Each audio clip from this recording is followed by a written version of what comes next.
অনেক দিন ধরে যেটা জল্পনা চলছিল যে লোকসভা ভোটটা কবে হতে পারে, কোন দিনে হতে পারে।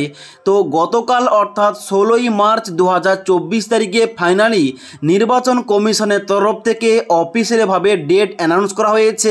এখানে ইম্পর্টেন্ট ডেটটা দেওয়া হয়েছে 19 এপ্রিল থেকে স্যাটারডে 1 জুন 2024 তারিখ পর্যন্ত লোকসভার ভোটগুলি কিন্তু অবশ্যই বিভিন্ন দফায় হবে। এবার এখানে যে ডেটটা ঘোষণা করা হয়েছে 19 এপ্রিল থেকে ভোটটা চলবে 1 জুন 2024 তারিখ পর্যন্ত। এবার আমাদের এই পশ্চিমবাংলায় ক দফায় ভোট হবে এবং কোন কোন তারিখে ভোটগুলো নেওয়া হবে, কোথায় কোথায়, এখানে তোমরা এক নজরে দেখে নাও। সবার প্রথম রয়েছে প্রথম দফা।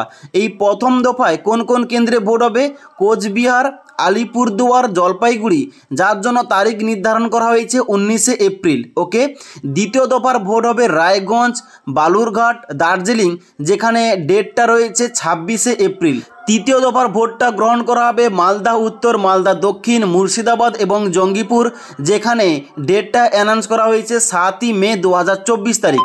তারপরে চতুর্থ দফার ভোটটা হবে কৃষ্ণনগর, রানাঘাট, বোলপুর, বীরভূম, বর্ধমান, পূর্ব বর্ধমান, দুর্গাপুর, আসানসোল এবং বহরমপুর, যার জন্য ডেট ঘোষণা করা হয়েছে 13ই মে 2024 তারিখ। তারপরে পঞ্চম দফার ভোটটা গ্রহণ করা হবে কোন কোন কেন্দ্রে? শ্রীরামপুর, ব্যারাকপুর, বনগাঁ, হাওড়া, হুগলি, উলুবেড়িয়া এবং আরামবাগ, যেখানে ডেটটা ঘোষণা করা হয়েছে 20 মে 2024 তারিখ। তারপরে ষষ্ঠ দফার ভোট গ্রহণ করা হবে পুরুলিয়া, বাঁকুড়া, ঝাড়গ্রাম, কাঁথি, মেদিনীপুর, তমলুক, ঘাটাল এবং বিষ্ণুপুর, যেখানে ডেটটা ঘোষণা করা হয়েছে 25 মে 2024 তারিখ। এবার সবার শেষে রয়েছে সপ্তম দফার ভোট, যেটা গ্রহণ করা হবে উত্তর এবং দক্ষিণ কলকাতাতে মথুরাপুর, ডায়মন্ড হারবার, দমদম, বারাসাত, বসিরহাট, যাদবপুর এবং জয়নগর। এখানে ডেটটা দেওয়া হয়েছে 1 জুন 2024 তারিখ।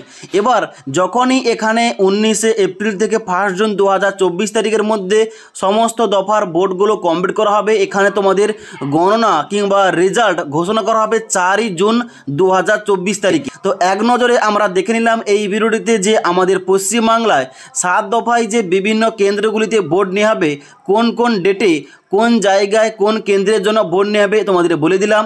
তাই অবশ্যই আজকের এই ভিডিওটির আপডেট তোমাদের ভালো লেগে থাকলে একটি লাইক করে বন্ধুদের সঙ্গে এই ইনফরমেশনটা অবশ্যই শেয়ার করবে।